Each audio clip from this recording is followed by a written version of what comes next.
నేటి శ్రమ రేపటి సుఖం. ఆధ్యాత్మిక భావాలు. క్రీస్తునందు ప్రియులారా, నేనెందుకు శ్రమించాలి, ఎందుకు కష్టపడాలి, సుఖంగా జీవించాలనుకోవడం నా తప్ప?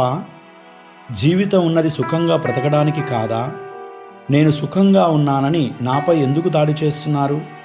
నా కష్టార్జితమే నేను అనుభవిస్తున్నాను, మరొకరితో నాకేం పని?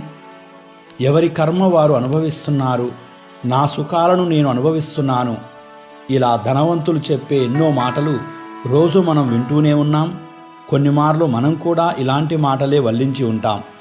ప్రియులారా, దేవుడు తన సుఖం తాను చూసుకుంటే మనుషులంగా మన గతి ఏమై ఉండేదో.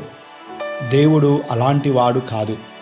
తన వలె మనము భాగ్యవంతులం కావాలన్నదే ఆయన అభీష్టం. అందుకే పరలోకం భూలోకం అని దేవుడు మన ముందుంచాడు. నా జీవితం నా ఇష్టం అనుకునేవారు భూలోకానికే పరిమితమవుతారు. జగమంత కుటుంబం దైవీక జీవితం అనుకునేవారు పరలోకానికి వెళ్తారు. ప్రియులారా, నేటి శ్రమ రేపటి సుఖాన్నిస్తుందని లాజరు ధనవంతుడు ఉపమానం మనకు నేర్పిస్తుంది. నేటి సుఖము రేపటి దరిద్రాన్ని కొని తెస్తుందని ధనవంతుడు నేర్పిస్తుంటే, నేటి శ్రమ రేపటి సుఖాన్నిస్తుందని లాజరు మనకు నేర్పిస్తున్నాడు. దేవుని మీద భారం వేసి జీవించే వారికి రక్షణ ఆశాభావం ఎల్లప్పుడూ ఉంటుందని ఆధ్యాత్మిక చైతన్యాన్ని మనలో నింపుతున్నాడు. ప్రియులారా, ఈ లోకంలో ఉండగానే పరలోకం వెళ్ళడానికి అన్ని కార్యాలు చక్కబెట్టుకోవాలి. అందుబాటులో లేనప్పుడే ఎక్కువ విలువ తెలుస్తుంది. కళ్ళ ముందు అన్ని సుఖాలు కనిపించినప్పుడు కన్ను మిన్ను కనిపించదు అంటారు. దేవునిపై నమ్మకం ఉంచి జీవించేవారు కష్ట సమయాలలో కూడా భయపడరు, విశ్వాసాన్ని కోల్పోరు.